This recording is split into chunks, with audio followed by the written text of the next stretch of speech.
Hello again. In a previous video, namely the part 2 review of the QHY8L CCD, I talked about the fact that I'd had a couple of issues, and as a result of trying to get to the bottom of those issues, I also tried out various different pieces of software. Now, one piece of software that I did try out was Nebulosity, and I have to say that I was absolutely blown away by it. So much so that I've dumped my other pre-processing software, and now I'm just going to stick with Nebulosity. What do I like about it? Well, when I started to sort of use it and follow through the walkthroughs and I got to my end result, I was just stunned at how much sharper my images looked, and also the colour was just sort of more vibrant. It sounds like a washing powder advert, doesn't it? That it's like it made my whites whiter and my colours more vibrant, but it actually did. And from that I just sort of progressed and used it a few more times and experimented further, and the more that I used it, the more I liked it. Now also the author of Nebulosity, Craig Stark, I actually like Craig Stark. He's proactive in his software. If you go to his site, there's numerous papers there that he's wrote about various things like pre-processing and calibration frames and everything, and it just makes nice easy reading. It just sinks in easily. It's not sort of convoluted with techno speak, you know. So yeah, I do like the fact that there's that side of it as well. And the thing is with Craig Stark is you really don't want to upset him, because his brother is Tony Stark, aka Iron Man, and if you diss him, he'll just send him round your house and demolish your house. So back onto Nebulosity.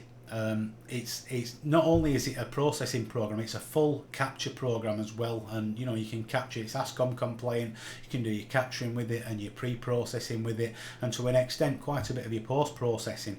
I haven't gone into the capture side of it, and in this video I'm not going to. I'm just going to basically show you some of the pre-processing and a little bit of post-processing, and just show you the result, just work through a workflow if you like. Now before I do that, just a quick word about calibration frames.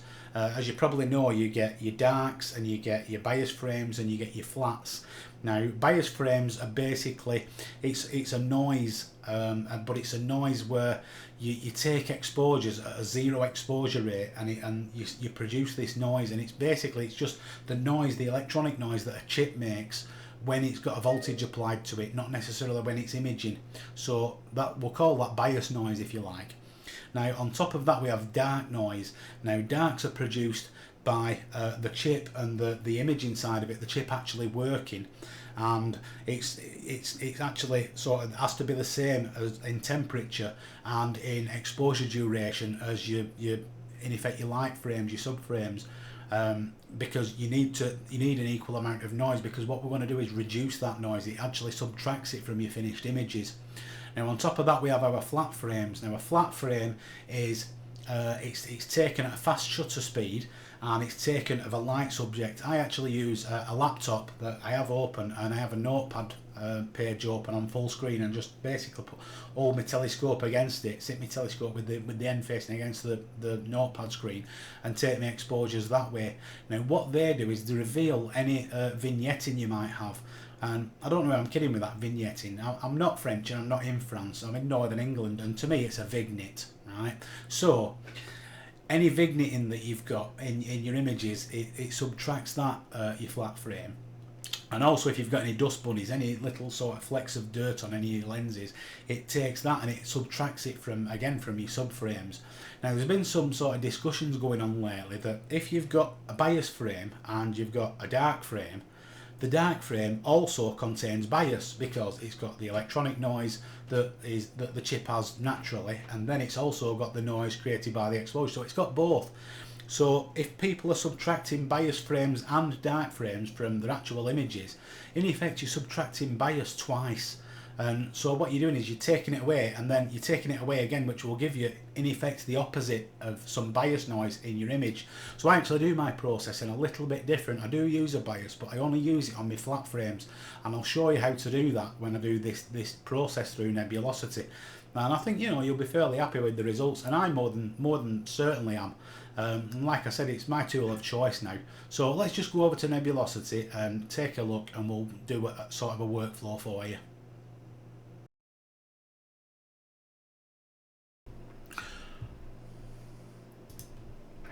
Right, we're now in the main Nebulosity screen. This is Nebulosity 3.02, which is the latest version. And the first thing we're going to do is sort out our calibration frames, and we'll start off with the darks because they are the easy one. So obviously earlier on we've taken our darks and our flats and our bias images, and you've got all your subs there for your image. So what we do is we go up to batch and move down to align and combine images.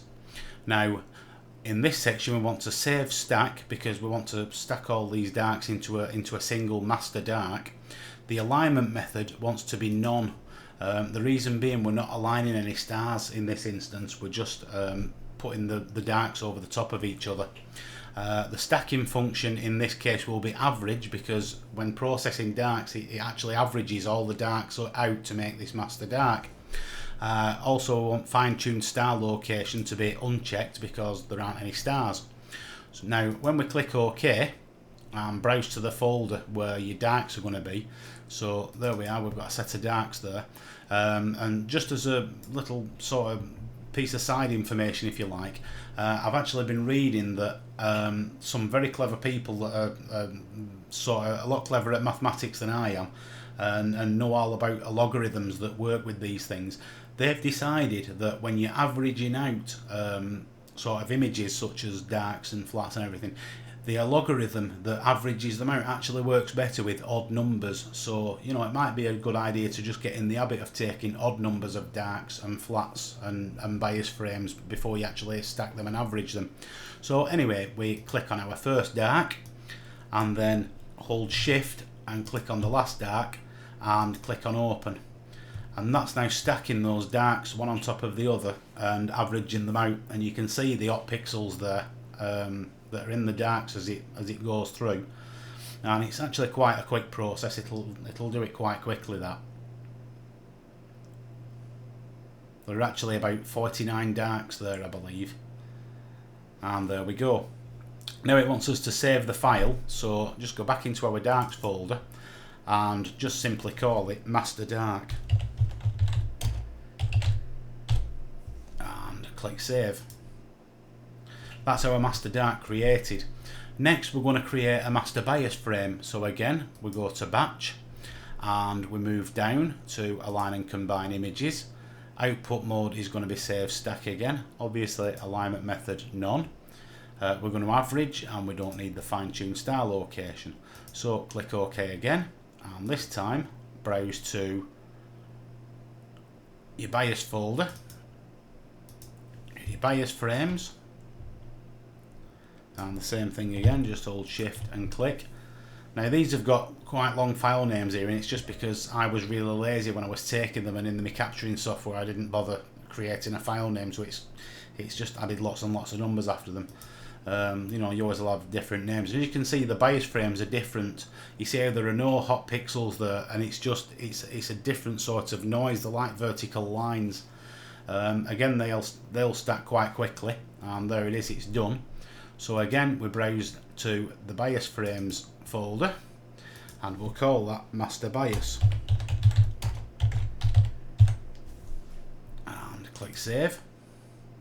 Now then, a little word next about what we're going to do with the flat frames, and there's been sort of a couple of arguments and discussions about this on the internet just recently, and this is how it works. The bias is the noise in the chip that we explained earlier, but it's not when it's actually doing any work. It's just natural noise that's in the chip when it's just powered up, if you like. Now, as a result, there is also a bias in darks because you've then got your dark noise, if you like, but the bias is also there. So if we then sort of used bias in our processing of our images and we use darks in the processing of our images, we're actually removing the bias noise twice, because there's bias in the darks and there's bias in the bias frames. So we do this part a little bit differently, and what we do is we're going to subtract the bias from the flat frames, and that's the last that we'll use, the bias frames then, because the darks work on your actual subs, your images. The bias, we need that just to work on the flats, and that way it's sort of, you know, you're only removing this bias noise once. So what we do is we're going to process our flats slightly differently. And what we do is this: we go to batch again, and this time we go to pre-process image sets, and we get this. And you can sort of, you can do different sets of darks and biases all at the same time here. Now then, what we do is go to bias 1, and there are our bias frames, and we're looking for our master bias that we've just created, which is here. So go to that. Our bias frames are now loaded in. You can see just here, bias 1, master bias, which is a fit file. It saves as fit files. Now next, we're going to load our flat frames, but we're going to tell this software that they're actually light frames, which is image frames, because we're going to process the bias frames into them. So go to light 1 and click that button, and next move up and find your flats. Go to your flats and select those again, click the first one, and then shift and click the last one and click open. We now move on to these checkboxes that are after the light button, and obviously we're going to be using bias, which the default is no bias. Well, we're going to be using bias 1. We're not going to be using any darks, and we're not going to be using any flats. So what we do next is, again, the stack method is average, and you can see that there's a prefix there which is pproc. Yeah. So what we do next is just click OK. That will now process the flats with the bias subtracted from it. Now you can see that's actually a dust bunny there. As we said before, that it takes out any sort of dust marks that are in your imaging train. That will actually be subtracted from the actual images when we come to process the images. Now this will take just a slight amount longer, but once it's finished, what we'll get is, as I pointed out, that pproc before. That's because we'll now get a stack of pre-processed flat frames. We will then have to align and combine them into a master. So what it's doing at the moment is it's just removing the bias, it's deleting the bias from the actual flat frames. So there it is, finished. So next what we do is go to batch again, and this time we go to align and combine images again. Now this time we're going to be saving the stack. The alignment method again is going to be none. Obviously we're going to average again, and fine-tune star location is unticked again. So click OK. Now this time when we move to our flats folder, you will see that it's now added a whole new set with pproc in front of them, which stands for pre-processed, which means that is a copy of all your previous flats here, but with the bias subtracted. So next, click the first of the pproc files, and then shift and select the last, click on open, and it's now going to stack those into a single master flat, but it's going to be a master flat with bias subtracted. So again, we just wait for a second, like so. So next, move up, go to our flats folder, and this time this is called master flat.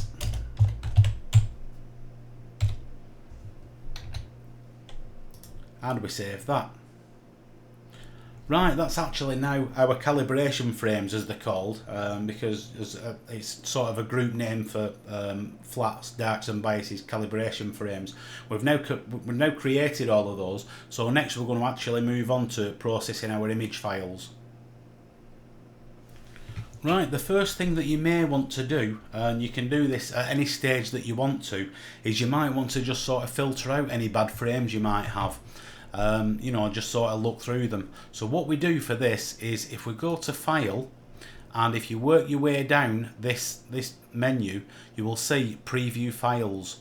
So if we click on Preview Files, it opens up this little requester box. Now here we click on Load Images, and now we want to actually go to our subframes, which is our image frames. Now I've just loaded a few into there. It'll just speed things up a little bit. I haven't got too many in there, so the actual finished result won't be fantastic, but it'll be, you know, it'll be okay for demonstration purposes. So we open, and it now shows a very, very dark fits file, which is no biggie, because what we do is move over to the histogram on this side, and you can see that there's a box that's ticked with auto. So we untick that, and now we can slide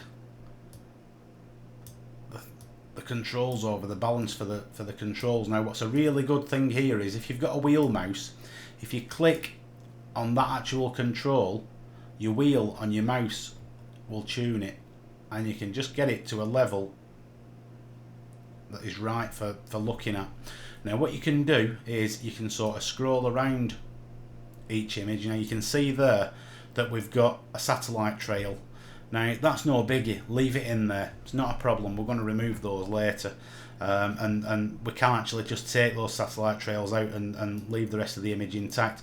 What we're looking for here mostly is for star trails. As you can see, these are quite good and pinpoint, and what we can do is click on next, and it goes to the next one. And obviously this one's a little bit darker for some reason or another. Again, that's no biggie.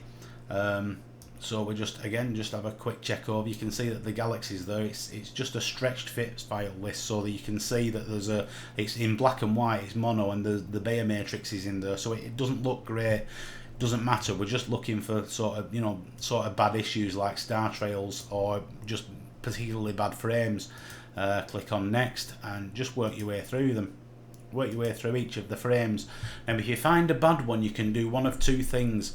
You can either click on delete, which will delete that file from your folder, or you can put in a prefix. So you can go into the rename prefix and type bad.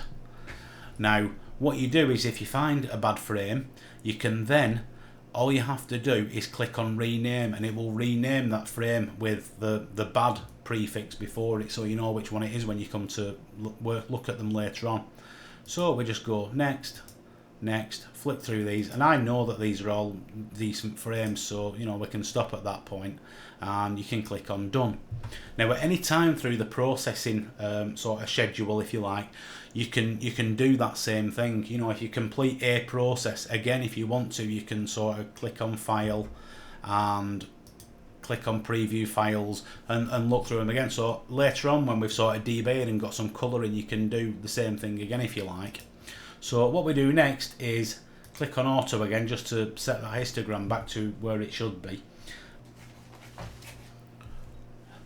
Right, the next thing that we're going to do, now that we've looked through all those frames and we've previewed them and all are okay, we're going to actually apply our master dark frame to these images, and also our flat, our master flat.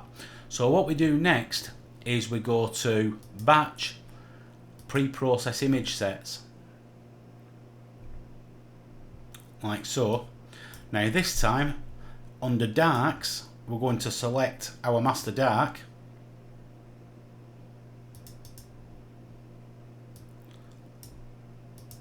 like so. Now also we're going to be using a flat, which is our master flat,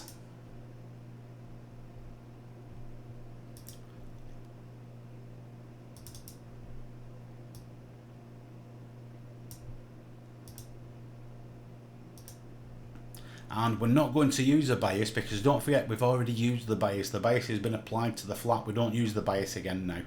So next what we do is light 1, and we move to where our subs are, which is our image frames. Select all those again by clicking the first one, holding shift and clicking, and click open. Now then, well, it says light 1, there are no bias. Darks, yes there are. We want dark 1, because that's where we loaded it into, was dark 1. Flats, yes, we want to load those as well, which was flat 1.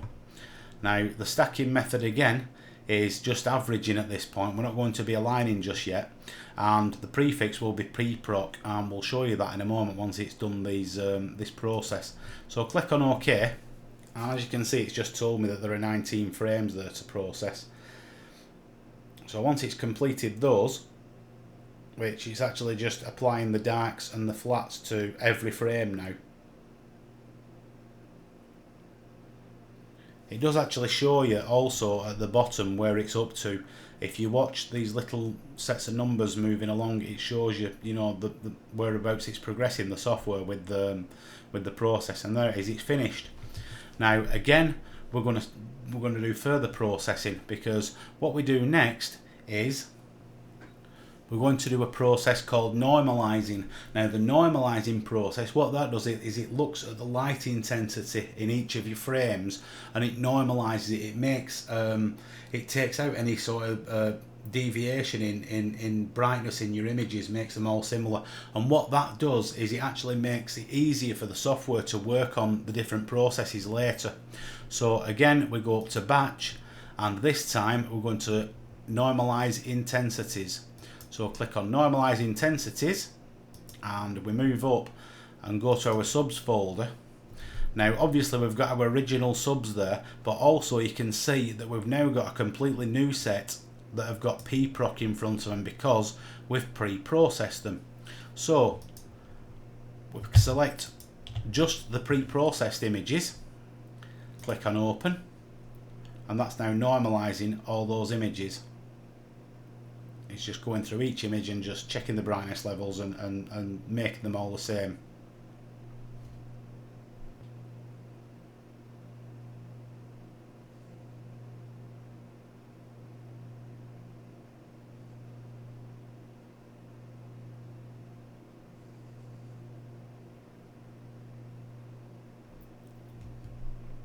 Right, there we are, it's now finished normalizing, and the next thing that we want to do is debayer the images. So again, we go up to batch. As I said, to some people it might seem like a long-winded process this, but the results were just worth it for me. And you know, you'll see as we sort of work through. So again, we go to batch, and this time we're going to batch demosaic and square raw color. So click on there. Now go to our subs folder again, and now you can see that we've got our original frames, we've got them now where they've got norm pproc, which means that they're pre-processed and they're normalized. So we've actually got a set that are pproc, which is pre-processed, we've got a set that are norm pproc, and we've got our original set. So obviously we've just done the normalization, so those are the ones that we need to select. So select the first norm file and the last one, like so. Again, click on open. Now obviously you have to set up your settings for your demosaicing or your debayering in this. In my case, for the QHY8L, I know that this is correct. You know, for whatever camera, the information's out there on the internet for whichever camera it is that you've got, for you to be able to just, you know, set up your debayer settings. Once we've done that, we can click on done. And again, it's flicking through all our files and it's just debayering all our images. This again might take a moment, so we'll just pause the video while it completes.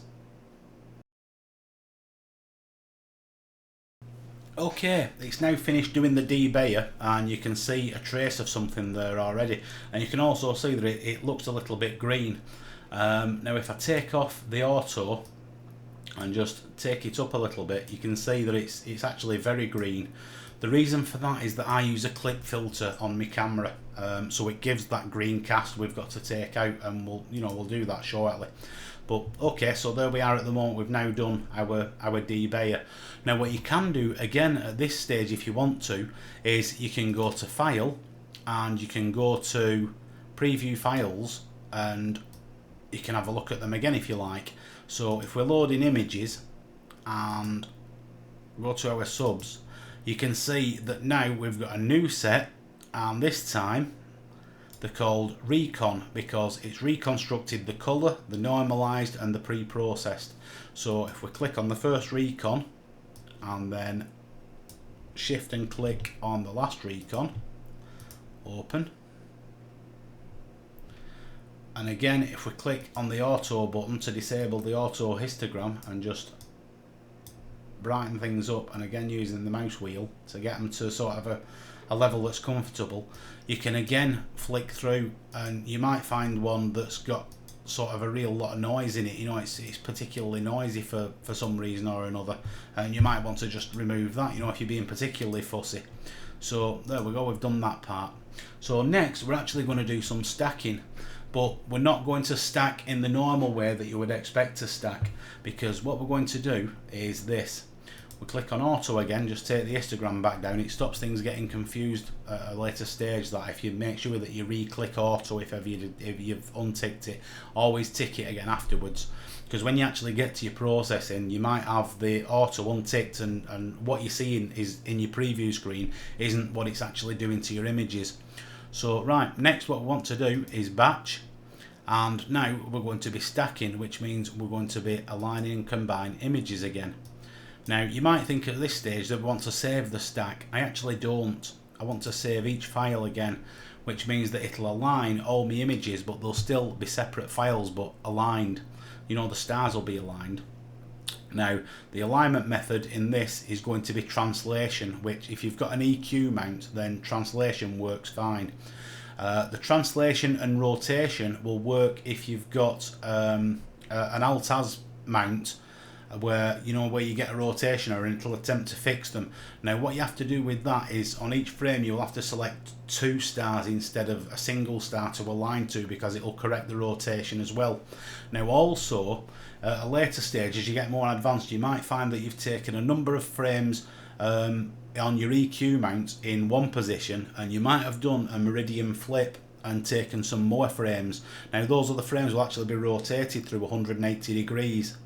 So what you'll do is actually flip the ones that were taken after you've done a meridian flip. You'll flip them back again in the software, and when you do come to align them, use the rotation again, because you will get a slight rotation error between one side of the meridian flip and the other. So it's just something to bear in mind that. So what we're going to be doing is a translation alignment. Now as you can see, stacking function at the moment isn't enabled because we're not actually saving a stack, we're just aligning all our files again. Now this time we can leave fine-tune star location ticked. So what we do next is click on OK, and we choose our subs again. Now this time, like I said, you might think it gets a little bit tedious, but it's it just is the way to do it. So this time we want the recon files again, select them all and click on open. Now what we do at this stage, you can see that the cursor's actually changed. So what I do actually is I move to a corner of the frame. It gets a little bit easier if you're working in full screen. I've actually got the software screen reduced so that I can it just works more efficiently for doing the screen grabs with the grabbing software that I'm using. So we select a star. Now the thing is, you don't want an over bloated star, just get a nice sort of comfortable star where you'll recognise it in every frame as it flicks through. So we take our star and just click on it. And you can see that it's put a red circle around it, but it's also, even though you didn't see it happen, it's advanced to the next frame. So what we do is we click again, and you saw it move that little bit there. Now the red circle is guessing which star that you clicked on the last frame. So if it is the same star, then obviously just click on it again. Now on the bottom you will see some options here, which are shift and click, which means that it'll actually skip that frame if if you find a bad frame as you're flicking through. There's a control and click, which means keep the guess, and then there's an alt, which is auto all. To be honest, I just work my way through and just click on the star as I work through the frames, and it actually tells you on the bottom how many you're aligning and how many you've got left to go and how many you've skipped. So let's just flick through and click these. I'm just hoping that one of them jumps quite a bit and it loses it so that you can see, but if it does do, you may find that the red circle's there, but it's not on the right star, or the red circle's just in a black spot and the star's elsewhere. So just make note of the position of the star that you've actually clicked on. It's good to, if you've got some stars in a pattern, or such as in my case here, I've remembered that I've got quite a bright star there, and diagonal left from it is the one that I'm selecting. So once I've finished selecting these stars, now if you're doing a rotation correction, what you will do is you'll complete this, and you get to the end. There we go, I've actually selected all my stars. It'll do this stage, and then it will change your cursor again, because what you've got to do is the same process over and over again, but a different star. And it's a good idea then to sort of scroll over to a completely different part of the image for your second star for that sort of an alignment, a rotation alignment. So it's now creating files and aligning each one of our images. Now there's a reason why we've done this and we haven't stacked it right at this moment, because we're going to do another process, and that is, it's going to look in the next process at all our frames, and it's going to look for indiscrepancies such as the satellite trail that I showed you earlier, and it's going to remove those. It sort of looks at the frame before and the frame after and says that shouldn't be there because it's not in the one before and it's not in the one after, so the software actually removes them. So again, once it's completed, and you know you can see that there's actually a little bit of colour there and a little bit of detail starting to come through, even though we haven't particularly done anything with it.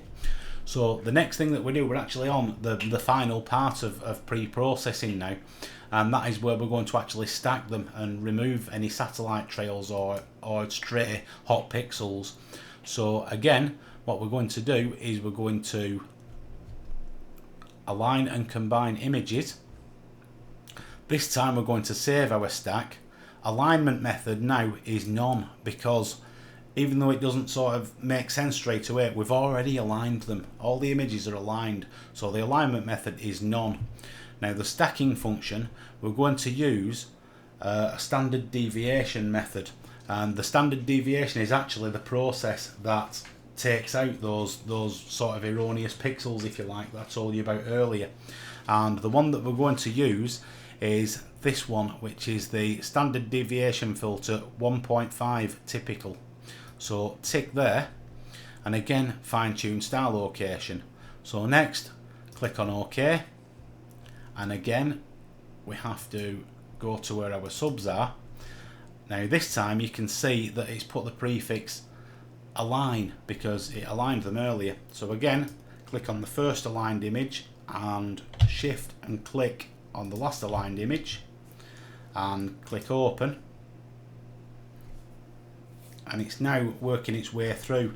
And as you look on the bottom of the screen, again it tells you what it's doing. It's first of all it's doing the alignment, and in a moment it'll start looking for those erroneous pixels that I told you about, or satellite trails, and it'll start removing them.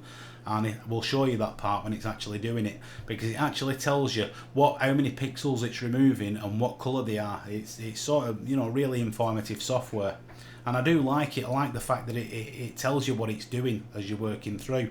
And there it is now, it's working through the frames, and you can see that it says pixels to fix, and it's going through the numbers.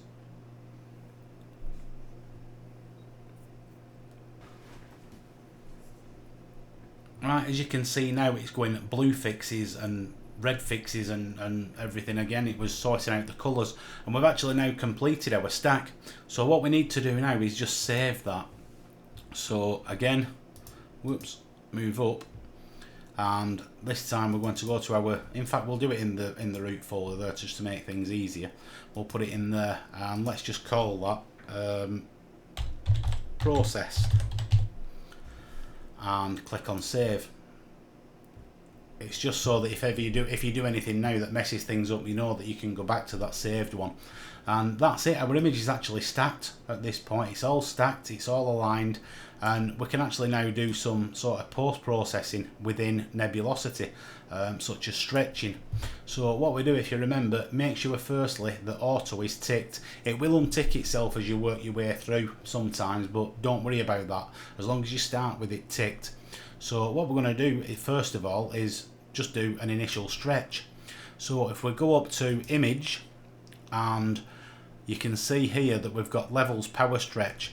Now there's actually another facility within Nebulosity called digital development, and sometimes that can work very, very well, and you can use that before you actually do any stretching. And if we just click on that, you can see it'll just work for a second. There we go, and we've got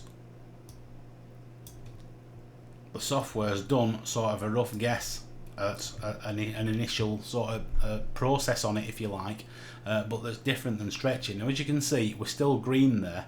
So what I'm going to do is I'm going to cancel that process, and I'm going to go to image. Now, you can do this in two ways.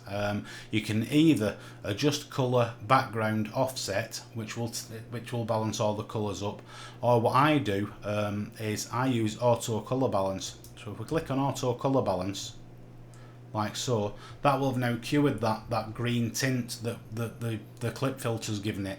So if we now go up to image again and click on digital development, like so, you can see that our colour's natural. But not only that, just at the click of a button, you can see that there's quite a bit of detail there. Now, I would leave the top slider alone and just have a play with the X over slider and also the power slider. Now you can see that again it's starting to bring up some detail. Wasn't sort of dark enough, or let's just bring that one up a little bit. And when it works, this little process, it works really well. And it's sort of something to have a play about with and try and basically experiment. And once you've done this, then you can go over to the stretching if you want, or you can do stretching alone if the digital development isn't particularly doing a very good job for you on that occasion. So if we cancel that, like so, and go to image and go to power stretch, this is very much like in Photoshop, where you've got your black and you've got your white, and the power is actually the same as your middle slider in Photoshop. So if we start to just take that over, now there's two schools of thought here. Some people like to take it all the way over in one go. Personally, I prefer to do it in little sections. You know, some people believe that you just get a slightly better effect if you do it in sections like that. What you can also do is you can use the keyboard shortcut, which is Control and L, to bring up this level slider.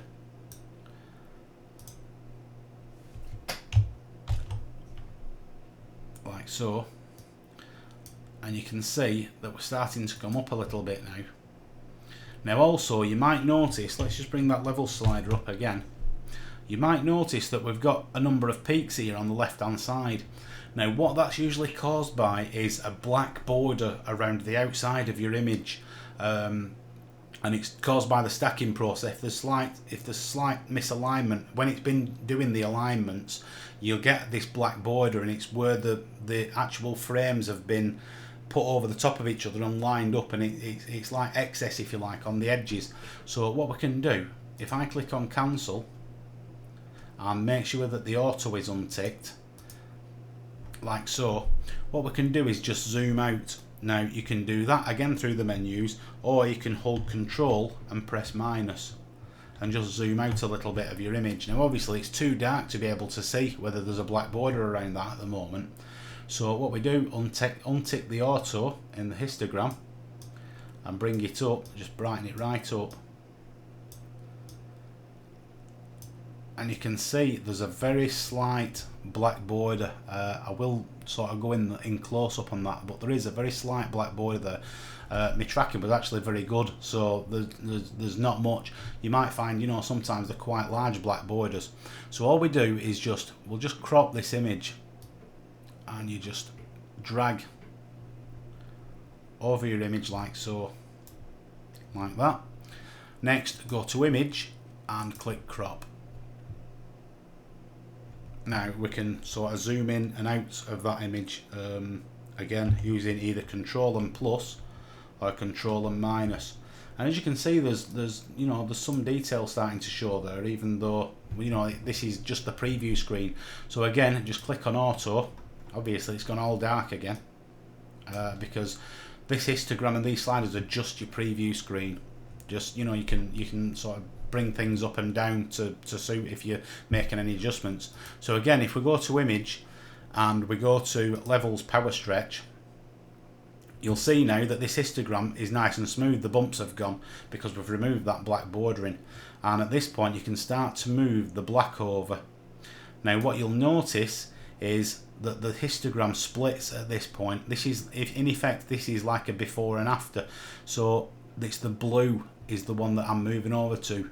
So what we do is just move the black over to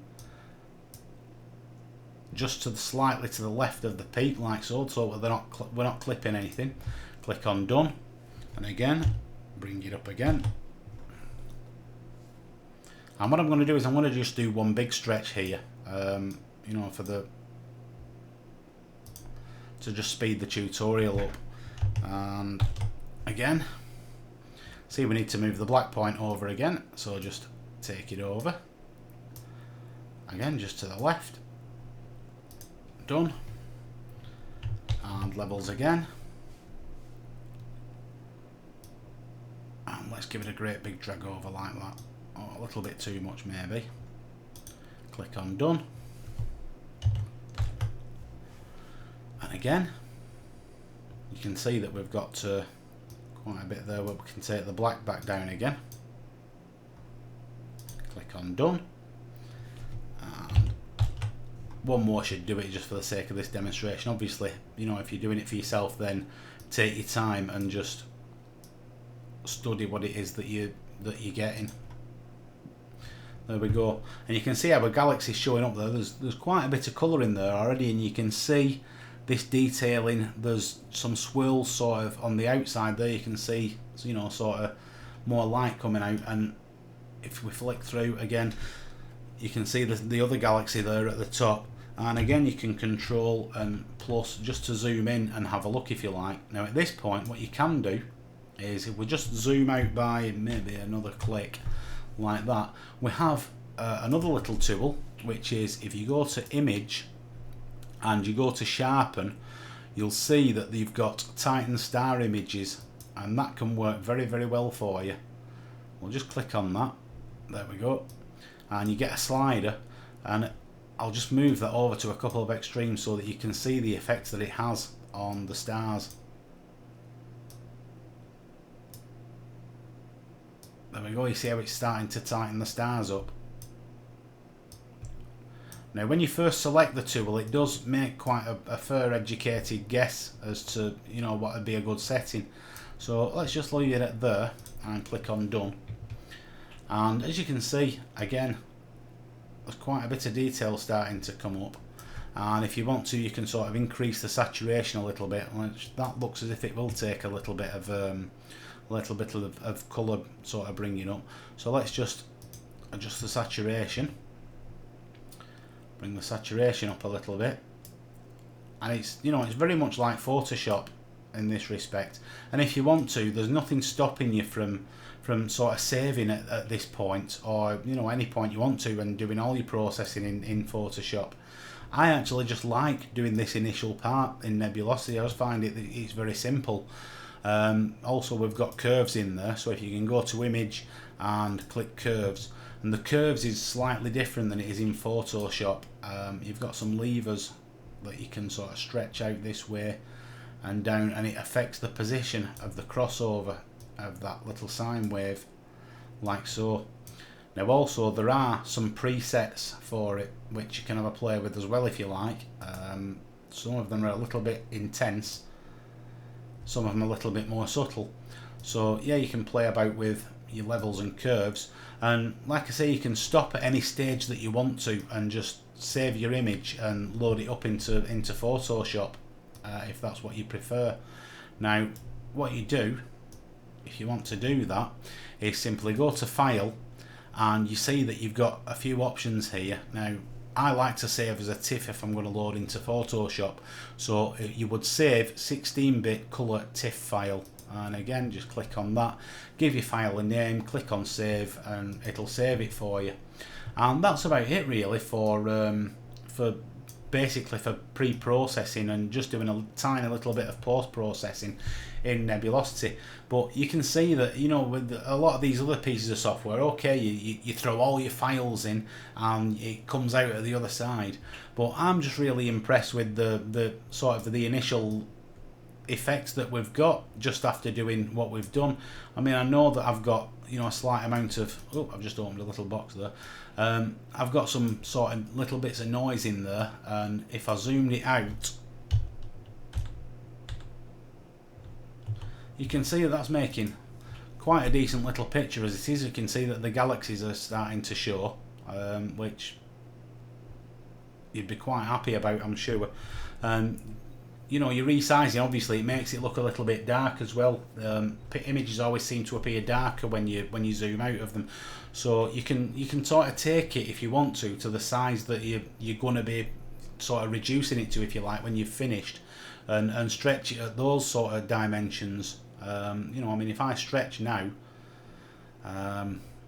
go to image, power stretch, and just give it a bit more stretching, you can see obviously now I'm starting to get a little bit of a gradient in there that I'd take out in Photoshop. But if I click on done and then go to image again, levels, just back that black off again, done. For, you know, for a a pre-processing program, if you like, for a stacking program, I think that's, you know, that's a pretty good looking result, that, and you know, I'm really happy that that you can get this far just in Nebulosity itself. As I said, there's some gradients in there that would need taken out in Photoshop and everything, but there's actually quite a few tools within Nebulosity that are very, very good. Like now I can go to image, and I can auto color balance, because all that stretching and curves and everything has obviously messed some of the colouring up as well. And like I said, that's about it really, and it should have got you started with it. Like I said, some people think that there's quite a lot of messing about with it. I think it's worth it for the results that I've been getting, and I've just been getting nicer, sharper images by processing with Nebulosity than I have with my previous piece of software. So I hope that's been helpful for you, and once again, thanks for watching.